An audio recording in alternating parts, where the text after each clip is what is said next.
आज हम शुरू करने जा रहे हैं डिटर्मिनेंट। ये एक नया चैप्टर है, ये मैट्रिक्स पढ़ने के बाद हम शुरू करते हैं। तो मैट्रिक्स में क्या था, कोई भी एलिमेंट्स, कोई भी एंट्रीज जो वैल्यू था वो हम अरेंज करते हैं रो और कॉलम के अकॉर्डिंग, ठीक है। तो उसका कुछ फिक्स्ड वैल्यू नहीं होता है, वो मैट्रिक्स जैसा है, उसको हम कैसे भी किसी भी तरह से हम सॉल्व नहीं कर सकते। वो एक दिया हुआ एक डाटा है, एक टेबुलर फॉर्म में, मैट्रिक्स फॉर्म में दिया हुआ एक डाटा है, पर डिटर्मिनेंट का एक फिक्स्ड वैल्यू होता है। अगर हम किसी वो मैट्रिक्स को अगर एक हम पर्टिकुलर वैल्यू एसोसिएट कर देंगे, अगर एक पर्टिकुलर वैल्यू उसमें लिंक कर देंगे, तो वो बन जाएगा डिटर्मिनेंट। कैसे बन जाएगा देखते हैं। लेट ए एक मैट्रिक्स होता है, ये कैसे मैट्रिक्स होता है, लेट 2 3 4 5 ऐसा एक मैट्रिक्स होता है। मैट्रिक्स को हम ऐसे रिप्रेजेंट करते हैं, पर डिटर्मिनेंट अगर ये मैट्रिक्स होता है तो ये रिप्रेजेंट करेगा 2 3 4 5, ये किसी एलिमेंट या किसी वैल्यू को रिप्रेजेंट कर रहा है। किसको रिप्रेजेंट कर रहा है हमको नहीं पता। हम यहाँ x ले सकते हैं, यहाँ y ले सकते हैं, वो होता है हमारा रो। अगर आप मैट्रिक्स नहीं देखे हैं सारे वीडियो, तो आप मैट्रिक्स को, सारे चैप्टर को ख़त्म करके यहाँ डिटर्मिनेंट को आइए, तो डिटर्मिनेंट आपको अच्छे से समझ में आएगा। ये होता है रो 1, ये होता है रो 2, ये सारे हम मैट्रिक्स में ख़त्म कर चुके हैं, ठीक है। ये होता है कॉलम 1 और ये होता है कॉलम 2, ठीक है। ये होता है 2 क्रॉस 2 मैट्रिक्स बोलते हैं इसको। इसका ऑर्डर कितना है, ऑर्डर इसका है 2 क्रॉस 2, ठीक है। ऐसे करके मैट्रिक्स किसी भी ऑर्डर का आ सकता है, जैसे कि 3 क्रॉस 3 आ सकता है, इसको हम स्क्वायर मैट्रिक्स बोलते हैं। 2 क्रॉस 3 का आ सकता है, 3 क्रॉस 2 का आ सकता है, 2 क्रॉस 4 का आ सकता है, 5 क्रॉस 4 का आ सकता है। मैट्रिक्स किसी भी फॉर्म में आ सकता है, पर डिटर्मिनेंट में ये नहीं होता है। हम आगे ये भी पढ़ने वाले हैं डिटर्मिनेंट और मैट्रिक्स में डिफरेंस क्या है, पर अभी पढ़ेंगे हम डिटर्मिनेंट होता क्या है। डिटर्मिनेंट एक होता है जो एक गिवन मैट्रिक्स है, हमें इससे अगर एक फिक्स्ड वैल्यू एसोसिएट कर लेंगे तो वो डिटर्मिनेंट बन जाएगा। जैसे कि हमने लिया था 2 4 3 5, हमने एक मैट्रिक्स लिया, ये मैट्रिक्स है। अगर डिटर्मिनेंट इसका निकालना है तो साइन कैसा यूज होगा वो सारे धीरे धीरे क्लियर करते रहूँगा, ठीक है। तो डिटर्मिनेंट अगर इसका निकालूंगा तो ठीक है, ए डिटर्मिनेंट, इसको हम पढ़ेंगे कैसे, डिटर्मिनेंट ऑफ ए, ठीक है। तो ये बन जाएगा, पहले हम इन दोनों को मल्टीप्लाई करेंगे, मल्टीप्लाई होगा, फिर माइनस साइन देके इन दोनों को मल्टीप्लाई करना है, ठीक है। तो ये बन जाएगा 2 × 5 - 3 × 4, ठीक है। तो डिटर्मिनेंट ये जो डिटर्मिनेंट है, हम इसे लिखेंगे कैसे, ठीक है, लिखेंगे कैसे पहले देख लेते हैं। तो इसको लिखेंगे 2 4 3 5 ऐसे 2 बार देके, 2 पैरेलल बार देके हम लिखेंगे डिटर्मिनेंट। अब इसे अगर हम एक्सपांड करते हैं तो ये बन जाएगा, इस 2 को 5 से मल्टीप्लाई करना है और इस 3 को 4 से मल्टीप्लाई करना है, ठीक है। तो ये बन जाएगा 2 × 5 - 3 × 4, तो इसका वैल्यू आएगा 10 - 12 और निकल के आएगा -2, ठीक है। ये डिटर्मिनेंट का ऑर्डर था कितना, ये ऑर्डर था 2 ऑर्डर 2 था इसका, ठीक है। और डिटर्मिनेंट हम जब भी लेंगे एक स्क्वायर मैट्रिक्स का ही डिटर्मिनेंट होता है, ठीक है। तो ऐसे धीरे धीरे ये शुरुआत हो रहा है, तो मैं ज़्यादा कुछ नहीं बोल रहा। तो जैसे हम मैट्रिक्स को धीरे धीरे कंप्लीट कर चुके हैं, तो वैसे ही डिटर्मिनेंट को भी हम धीरे धीरे समझना शुरू करेंगे और सारे एक्सरसाइज ख़त्म करके उसे भी कंप्लीट कर देंगे, ठीक है। तो चलते हैं पहले डेफिनेशन की ओर। डेफिनेशन तो बुक में गिवन है, पर मैं वो नहीं लिखने वाला, वो डेफिनेशन वो तो कहीं भी मिल जाएगा, आप उसको गूगल भी कर सकते हैं। हमें यहाँ पे क्या करना है, प्रॉब्लम, जितने भी प्रॉब्लम है उसका सॉल्यूशन ढूंढना है, ठीक है। तो हम आते हैं, हमें एक मैट्रिक्स गिवन है, let A B A matrix of order 2 × 2, ठीक है। इसको हम लिखेंगे कैसे, A = A11 A12 A21 A22, ये मैट्रिक्स का लिखने का तरीका है। और इसका ऑर्डर कितना है, 2 × 2। ये सारे कुछ हमने मैट्रिक्स में कंप्लीट कर चुके हैं, पर हमें डिटर्मिनेंट लिखा है। तो डिटर्मिनेंट में क्या होगा, एक फिक्स्ड वैल्यू एसोसिएट होता है। किसमें? इसका एक फिक्स्ड वैल्यू होता है। कैसे निकालेंगे डिटर्मिनेंट, देखते हैं। तो अब हम लेते हैं एक एग्जाम्पल। ये मैट्रिक्स ऐसे हम लिखते हैं, तो इसका अगर हम डिटर्मिनेंट लिखेंगे तो कैसा होगा, डिटर्मिनेंट का साइन ऐसे दो पैरेलल लाइन आता है, और मैं नोटेशन बताऊंगा धीरे धीरे। तो ये डिटर्मिनेंट लिखने का तरीका 1 1 1 2, ये हो गया 2 1, ये हो गया 2 2, और दोनों साइड में हम देंगे दो पैरेलल लाइन। ठीक है, तो ये डिटर्मिनेंट लिखने का तरीका है। अब हम क्या करते हैं, एक एग्जाम्पल लेते हैं, तो डिटर्मिनेंट कैसे एक्सप्लेन करते हैं। मैं वही ए को लेना चाहता हूँ डिटर्मिनेंट। अब फिक्स्ड वैल्यू कैसे निकल के आएगा हम देखते हैं। तो अब हम लेते हैं ये ए बी, ये बन गया सी ए डी। ये एक मैट्रिक्स हमें गिवन है, ठीक है, एक मैट्रिक्स है। इसका अगर हम डिटर्मिनेंट निकालेंगे तो हम लिखेंगे डिटर्मिनेंट ए लिखेंगे, और लिख सकते हैं इक्वल टू, ऐसे भी लिख सकते हैं डिटर्मिनेंट को, तो पैरेलल लाइन देके। तो ये बन जाएगा ए बी सी डी, दो पैरेलल लाइन, ठीक है। और इसका एक फिक्स्ड वैल्यू होता है। कैसे फिक्स्ड वैल्यू आएगा, हम पहले क्या करेंगे, इन दोनों को मल्टीप्लाई करेंगे, डायगोनल एलिमेंट। डायगोनल एलिमेंट क्या क्या होता है यहाँ, तो आप देख सकते हैं यहाँ ए है, ये डी है, तो पहले इन दोनों को मल्टीप्लाई करना है, फिर नेगेटिव साइन देके इन दोनों को मल्टीप्लाई करना है। बाद में उसे सॉल्व करके जो भी वैल्यू आ जाएगा वो डिटर्मिनेंट का एसोसिएट वैल्यू निकल के आएगा, ठीक है। तो इसे हम अगर एक्सपांड करेंगे तो ए इंटू डी बन जाएगा, माइनस में सी इंटू बी बन जाएगा। ये है हमारा डिटर्मिनेंट का वैल्यू। तो एग्जाम्पल और क्वेश्चंस में क्या दिया रहेगा, ए बी सी डी के जगह कुछ नंबर असाइन रहेगा, तो ठीक है, यहाँ नंबर मल्टीप्लाई करके एडिशन सब्ट्रैक्शन करके हम निकल सकते हैं वो फिक्स्ड वैल्यू। ये फिक्स्ड वैल्यू निकल के आएगा, ठीक है। यही होता है डिटर्मिनेंट, बाकी कुछ नहीं। ज़्यादा बस थ्योरी में जाना नहीं है, कंसेप्ट समझ लेना है और क्वेश्चंस लगाना है, और डरने का तो बात ही नहीं उठता, ठीक है। तो समझना शुरू करता होता है। डिटर्मिनेंट सभी का नहीं होता है, हर कोई मैट्रिक्स का हम डिटर्मिनेंट नहीं बता सकते हैं। क्यों नहीं बता सकते हैं, क्योंकि डिटर्मिनेंट एक स्क्वायर मैट्रिक्स का ही निकाल सकते हैं, ठीक है ना। तो हम उसे लिख लेते हैं, ओनली ये स्टार नोट करना पड़ेगा आपको, ये only square matrices have determinants, ठीक है। स्क्वायर मैट्रिक्स का मतलब क्या होता है, ये 2x2 का होगा, 3x3 का होगा, 4x4 का होगा, ये स्क्वायर मैट्रिक्स ऐसे उसी का सिर्फ हम डिटर्मिनेंट निकाल सकते हैं, ठीक है। तो यहीं तक जो कुछ भी बोला हूँ वो डिटर्मिनेंट का थ्योरी पार्ट में बुक में 3-4 पेज लिखकर बताया गया है। उतना टाइम हमारे पास नहीं है वो सब पढ़ने के लिए, हमें सिर्फ डिफिनेशन याद आना चाहिए और क्वेश्चंस को कैसे लगाते हैं उसे याद आना चाहिए। तो हम अब क्या करेंगे, एग्जाम्पल से शुरू करेंगे। एग्जाम्पल शुरू करने से पहले मैं एक बात क्लियर करना चाहता हूँ कि जितना भी कंसेप्ट आएगा, जितना भी ट्रिक आएगा, मैं एग्जाम्पल्स और क्वेश्चंस के दौरान ही आपको समझाऊंगा। उसके लिए कोई स्पेशल वीडियो आपको देखना नहीं पड़ेगा या स्पेशल नोट कॉपी बताना नहीं पड़ेगा। जो भी एग्जाम्पल और क्वेश्चंस होगा, डिफ़िकल्ट हो या इजी हो, उसका साइड में मैं डिटेल एक्सप्लेनेशन दे दूँगा, तो आपको कहीं भी जाना नहीं पड़ेगा। उसी एक वीडियो में आपको सब कुछ मिल जाएगा, जो सब कुछ एक्सप्लेनेशन आपको चाहिए, ठीक है। तो इससे क्या बनता है, आपका काम और आसान हो जाता है। आप उसे बाद में देखकर बड़े तेज़ी से आप रिवीजन कर सकते हैं। तो हम लेते हैं एक मैट्रिक्स क्या गिवन है, इवैल्यूएट हमें दिया गया है 2 4। डिटर्मिनेंट को कैसे लिखते हैं, -1 2, ऐसे दो पैरेलल लाइन देके, ठीक है। तो इसे हम इवैल्यूएट करना है, तो कैसे इवैल्यूएट करते हैं। डिटर्मिनेंट क्या बोलता है, डिटर्मिनेंट बोलता है हमें कि हम दोनों को मल्टीप्लाई करो, फिर उससे इन दोनों को मल्टीप्लाई करके घटा लो, ये होता है डिटर्मिनेंट। हो गया ना।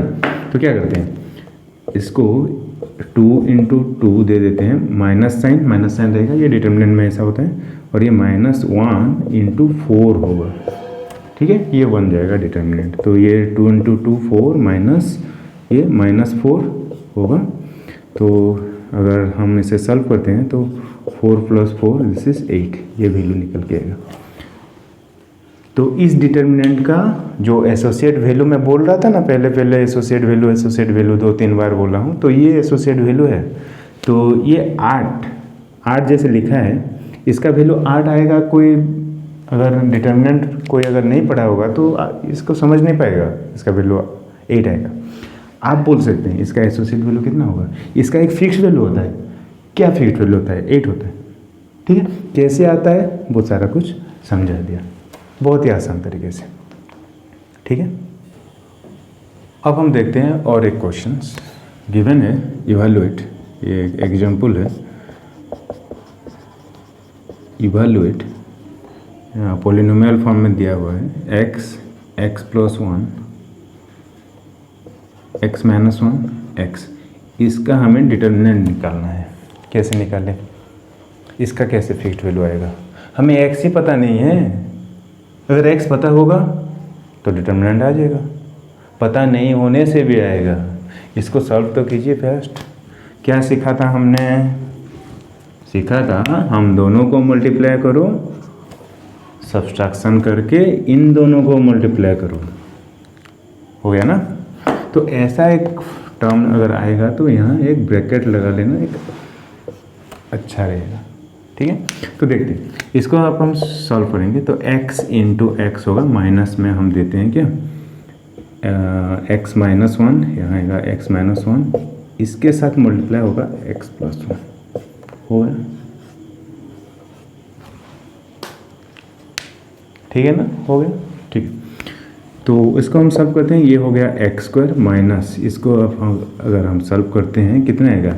ये एक फॉर्मूला आपको पता होगा, a - b + a + b क्या होता है? a² - b² नहीं होता है? तो ये हो गया वो x² - 1²। ठीक है, तो यहाँ आ जाएगा x² - 1²। तो इसका आ जाएगा x² - x² + 1²। तो इसका निकल के आएगा 1। ये होगा इसका एसोसिएट वैल्यू। तो इस डिटर्मिनेंट का एसोसिएट वैल्यू कितना आएगा? 1 आएगा। कैसे आएगा? ये सारे कुछ प्रोसेस पहले जैसे सीखा था वैसे ही किया। कोई डरने के बात नहीं, कुछ भी ऐसे डिफ़िकल्ट नहीं है जो आपको नहीं आएगा। एक एक क्वेश्चन लगाते जाइए, सॉल्व होता जाएगा। डरने की बात नहीं है। आपका सारे क्वेश्चंस मैं खुद ही क्लियर करूँगा एक के बाद एक। आपको क्या करना है, बीच में से स्टार्ट नहीं करना है। अगर बीच में से स्टार्ट करते हैं तो ये आपकी जिम्मेदारी है, अगर समझ में नहीं आया तो। ठीक है, तो अब हम देखते हैं डिटर्मिनेंट और मैट्रिक्स के बीच क्या अंतर होता है। कैसे हम डिफ्रेंशिएट करेंगे डिटर्मिनेंट और मैट्रिक्स को? कैसे हमें पता लगेगा कि ये डिटर्मिनेंट है, ये मैट्रिक्स है? चलो देख लेते हैं। टोटल 5-6 पॉइंट्स आएंगे, तो आपको वो याद रहे। ऐसे कुछ डायरेक्ट क्वेश्चन नहीं आता है कि आपको डिफ्रेंशिएशन बताना है मैट्रिक्स और डिटर्मिनेंट में, ऐसा कुछ नहीं आता है। आपको खुद ही समझ लेना है, और ये एक कॉन्सेप्चुअल क्लैरिटी है, आप ऐसे बोल सकते हैं। तो हम एक तरफ लेते हैं मैट्रिक्स लेते हैं, और दूसरी तरफ लेते हैं डिटर्मिनेंट। क्या होता है ये डिटर्मिनेंट और मैट्रिक्स? अब लिखते हैं, पॉइंट्स लिख लेते हैं। ठीक है, फर्स्ट पॉइंट आएगा, it is a way of arranging elements. It is a way of arranging elements. इसका मतलब क्या हो गया? इसका मतलब क्या हो गया? आप अपने जीवन काल में आप रेलवे स्टेशन तो गए होंगे। रेलवे स्टेशन में क्या लिखा होता है? यहाँ ट्रेन नंबर लिखा होता है 12909 16:45 मिनट में आएगा। जर्नी ड्यूरेशन लिखा होता है 5 आवर लगेगा पहुँचने में। 13409 ट्रेन आएगा 17 5:15 3 आवर उसका जर्नी टाइम रहेगा। ये मैट्रिक्स की तरह दिख रहा है कि नहीं? ठीक है, ये तो हो गया मैट्रिक्स। इसको अगर हम स्क्वायर ब्रैकेट में रख देंगे तो ये हो गया मैट्रिक्स। अब हम देखते हैं वे ऑफ अरेंजिंग एलिमेंट्स। ये हो गया ट्रेन नंबर, ये हो गया ट्रेन नंबर, ये हो गया time, time means arrival time, arrival time, ये हो गया ड्यूरेशन, कितना वक्त लगेगा हमें डेस्टिनेशन में पहुंचने के लिए। तो हम ट्रेन नंबर, टाइम और ड्यूरेशन को अगर अरेंज करते हैं टेबुलर फॉर्म में तो वो मैट्रिक्स बन जाएगा। उसका कुछ किसी तरह से इसको आप सॉल्व कर सकते हैं क्या? कुछ एक वैल्यू आ सकता है क्या? नहीं आ सकता। ठीक है, ये हो गया मैट्रिक्स। हम हमारे आसान चीज़ों को आसान करने के लिए इसको हम यूज करते हैं, मैट्रिक्स हो गया, इसको हम मैट्रिक्स बोलते हैं। किसी भी आप ग्रोसरी शॉप में जाएंगे, ग्रोसरियों का नाम लिखा होगा, वो एलिमेंट्स जो बोलते हैं उसका नाम लिखा होगा, उसका प्राइस लिखा होगा, मैन्युफैक्चरिंग डेट लिखा होगा, वो भी बन जाएगा मैट्रिक्स। तो आप किसी का भी मैट्रिक्स बना सकते हैं, ठीक है ना? अगर आप ऐसे आप अरेंज करते हैं तो वो बन जाएगा मैट्रिक्स। अच्छा, डिटर्मिनेंट क्या है? इसी एक मैट्रिक्स का एक फिक्स्ड वैल्यू जो देता है वो बन जाएगा डिटर्मिनेंट। तो अब हम लिखेंगे it is a unique number, it is a unique number associated with A matrix. Matrix जो लिखा हूँ कैसा मैट्रिक्स रहेगा? डिटर्मिनेंट मैं पहले भी बोल चुका हूँ, डिटर्मिनेंट एक स्क्वायर मैट्रिक्स का ही निकलता है। तो स्क्वायर मैट्रिक्स, हम स्क्वायर मैट्रिक्स के बारे में बात कर रहे हैं, ठीक है ना? ठीक है, अब आते हैं दूसरा पॉइंट में। दूसरा पॉइंट क्या कहते हैं? इट इज़ डिनोटेड, हम क्या लिख लिया ये? Denoted by 2 square brackets. Matrix को हम ऐसे लिखते हैं और यहाँ एलिमेंट रहते हैं, यहाँ ऐसा कुछ, यहाँ एलिमेंट रहता है, यहाँ एक एलिमेंट रहता है, यहाँ एक एलिमेंट रहता है, यहाँ एक एलिमेंट रहता है। ये 2x2 का एग्जाम्पल बन गया। डिटर्मिनेंट को कैसे लिखते हैं? It is denoted by 2 parallel lines. ये हो गया डिटर्मिनेंट। तो ये भी ऑर्डर कितना होगा? ऑर्डर 2 आएगा। तो यहाँ एलिमेंट रहेंगे, तो यहाँ भी एलिमेंट रहेंगे, यहाँ भी कुछ एलिमेंट रहेंगे, यहाँ भी एलिमेंट रहेंगे। 3x3 में क्या होंगे? यहाँ और एक आ जाएंगे, यहाँ और एक रो आ जाएगा। वही तो बन गया डिटर्मिनेंट। ये है तो डिटर्मिनेंट, डिनोटेड बाय ऐसे लिखते हैं, ठीक है। और कैसे लिखते हैं डिटर्मिनेंट को? और कैसे लिखते हैं? सपोज ये मैट्रिक्स ए है, सपोज डिटर्मिनेंट ए का डिटर्मिनेंट क्या हो गया? तो और ऐसे लिख सकते हैं, सपोज ये एक डिटर्मिनेंट है, ऐसा भी लिख सकते हैं, और ठीक है, ऐसा भी लिख सकते हैं। और कैसे लिख सकते हैं? DET डिटर्मिनेंट ए, ऐसे भी लिख सकते हैं। ये 3 तरीके हैं डिटर्मिनेंट लिखने के, ठीक है। आते हैं 3 नंबर पॉइंट में। Matrix can be of any order. मतलब क्या हो गया इसका? एनी ऑर्डर हो सकता है, 1 2 3, ये एक मैट्रिक्स हो गया। ये एग्जाम्पल के तौर से आप ले सकते हैं, ये हो गया 1x3 मैट्रिक्स। आप ऐसे भी लिख सकते हैं 1 2 3 4 5 6, ये भी एक मैट्रिक्स हो गया। इसका ऑर्डर क्या आ गया? ये 3x2 मैट्रिक्स हो गया। ये किसी भी ऑर्डर का आ सकता है, किसी भी ऑर्डर, 4x2 का भी आ सकता है, 5x7 का भी आ सकता है, 3x5 का भी आ सकता है। ये किसी ऑर्डर का भी आ सकता है ये मैट्रिक्स, कुछ फिक्स्ड नहीं है। डिटर्मिनेंट का क्या होता है? डिटर्मिनेंट का होता है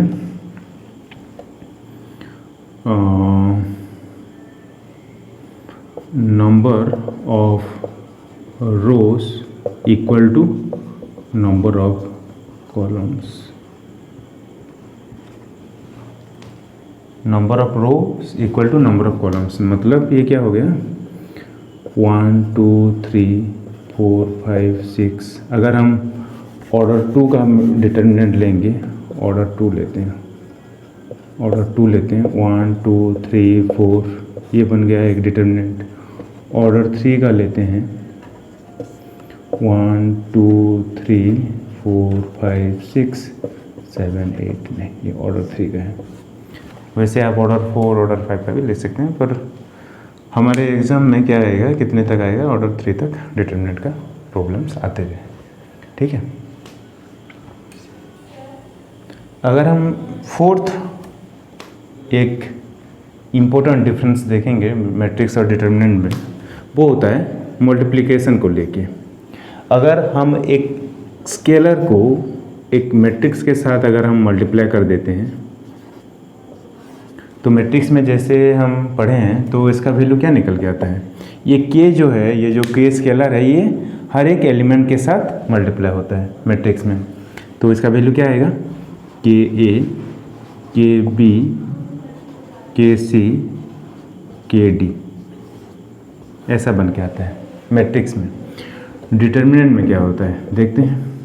अगर हम एक किसी स्केलर को अगर हम एक डिटर्मिनेंट में मल्टीप्लाई करते हैं, तो वो स्केलर सारे एलिमेंट के साथ मल्टीप्लाई नहीं होके क्या होता है, किसी एक रो या किसी एक कॉलम के साथ मल्टीप्लाई होता है। तो इसको हम कैसे लिख सकते हैं, ये के जो है, यहाँ जो के जो है, ये के इस रो के साथ मल्टीप्लाई हो सकता है, और इस रो के साथ मल्टीप्लाई हो सकता है, और क्या हो सकता है, इस कॉलम के साथ मल्टीप्लाई हो सकता है, और इस कॉलम के साथ भी मल्टीप्लाई हो सकता है।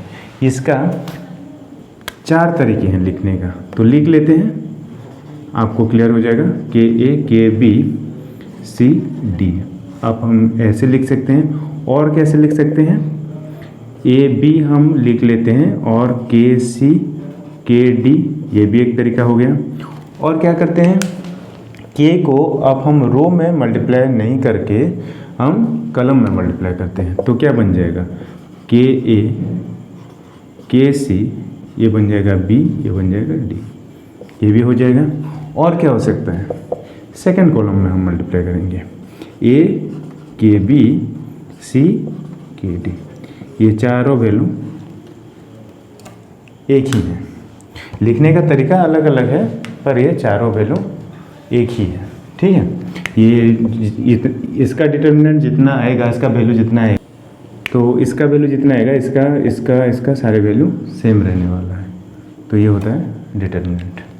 ठीक है, अब हम देखते हैं इसका इक्वालिटी ऑफ मैट्रिसेस। अगर हमें दिया गया है, सपोज इसका ए लिया गया है, इसका 2 लिया गया है, ये 9 7, ये एक मैट्रिक्स गिवन है। इस मैट्रिक्स अगर इसके साथ अगर ये इक्वल है, ये दोनों मैट्रिक्स अगर इक्वल हैं, तो इसका करस्पॉन्डिंग एलिमेंट भी इक्वल होना चाहिए। ये जैसा 2 है, ये इसका पोजीशन क्या है, फर्स्ट रो सेकंड कॉलम में है। ठीक है, फर्स्ट रो सेकंड कॉलम हमें कैसे पता चला, मतलब आप अगर आपको नहीं पता चल रहा है तो आप मैट्रिक्स का सारे वीडियो अच्छे से देख लीजिए। इसका पोजीशन से ही सेम पोजीशन में अगर सेम वैल्यू होगा, ये 2 है, ये इसका भी पोजीशन कितना है, फर्स्ट रो सेकंड कॉलम, तो ये 2 है। ठीक है, यहाँ 9 है, ये सेकंड रो फर्स्ट कॉलम, ये सेकंड रो फर्स्ट कॉलम, इसका भी वैल्यूज इक्वल है। ठीक है, मतलब इसका हर एक करस्पॉन्डिंग एलिमेंट इसका करस्पॉन्डिंग एलिमेंट के साथ सेम होगा। ठीक है, तो ए बन जाएगा 3 के साथ, 7 बन जाएगा बी के साथ। तो यहाँ हमारा आंसर आएगा क्या, ए का वैल्यू कितना निकल के आएगा, ए का वैल्यू 3, ये करस्पॉन्डिंग एलिमेंट है, और बी का वैल्यू आएगा 7। ये होता है इक्वालिटी ऑफ मैट्रिसेस में। वैसे ही इक्वालिटी ऑफ डिटर्मिनेंट्स में क्या होता है, अगर टू डिटर्मिनेंट इक्वल हैं, अगर A 9 3 7 इस डिटर्मिनेंट अगर 2 5 6 4 इसके साथ अगर इक्वल हैं, तो हम डिटर्मिनेंट में क्या पढ़ते हैं, ये डिटर्मिनेंट का एक फिक्स्ड वैल्यू होता है, उसको हम एसोसिएट वैल्यू बोलते हैं। तो इसका एक फिक्स्ड वैल्यू निकल के आएगा, तो इसका करस्पॉन्डिंग एलिमेंट इक्वल ना होके क्या होता है, इसका जो फिक्स्ड वैल्यू निकल के आता है ना, वो इक्वल होते हैं। तो कैसे होता है देख लेते हैं। तो अब हम इन दोनों को मल्टीप्लाई करते हैं, इन दोनों को मल्टीप्लाई करते हैं। A इंटू 7 माइनस 3 इंटू 9, ये हो गया left hand side. Right hand side में क्या आएगा, 2 इंटू 4, इन दोनों मल्टीप्लाई होंगे और इन दोनों मल्टीप्लाई होंगे, ठीक है। 2 इंटू 4 माइनस 6 इंटू 5, ठीक है ना। तो इसका वैल्यू क्या निकल के आएगा, ठीक है, देख लेते हैं क्या होता है। तो 7A minus 27 equal to 8 minus 30, ये निकल के आया। तो इसका वैल्यू कितना निकल के आएगा, 7A इक्वल टू -22 प्लस, तो ये 5 निकल के आया। तो A का वैल्यू निकल के आया 5 पे 7, ठीक है। तो ये होता है, ये अगर इन दोनों डिटर्मिनेंट इक्वल हैं तो उसका वैल्यू लेफ्ट हैंड साइड और राइट हैंड साइड इक्वल होंगे, ठीक है। देखते हैं नेक्स्ट डिफरेंस देखते हैं। अब आते हैं 6 डिफरेंस की तरफ। मैट्रिक्स में क्या होता है, ए matrix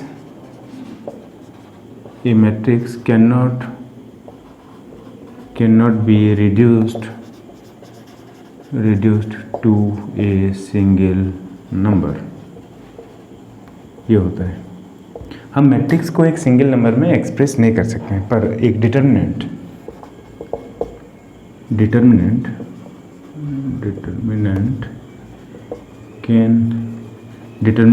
is reduced to a can be reduced to a single number. बहुत ही आसान है, कैसे, अब हम देखते हैं। 2x + 2 3x + 3, इस ये जैसा है वैसा रहेगा, इसको हम फर्दर एक्सप्लेन और एक्सपांड नहीं कर सकते हैं। पर यहाँ अगर लिखा होता है ये 2x + 2 3x + 3, अगर डिटर्मिनेंट होता तो इसका एक सिंगल वैल्यू में हम रिड्यूस कर सकते हैं। कैसे, 2 इंटू ये मल्टीप्लाई हो जाएगा, ये दोनों मल्टीप्लाई होगा, ये दोनों मल्टीप्लाई हो गया, तो क्या हो गया, 2x + 3 हो गया माइनस 3x + 2 हो गया। अगर हमें देख लेते हैं कैसे आता है, ये 2x + 6 माइनस 3x माइनस 6, ठीक हो गया। तो ये कितना आएगा, ये कैंसिल हो गया 3 और ये 3, तो इसका आएगा -6, सिंगल वैल्यू में रिड्यूस हो गया, ठीक है।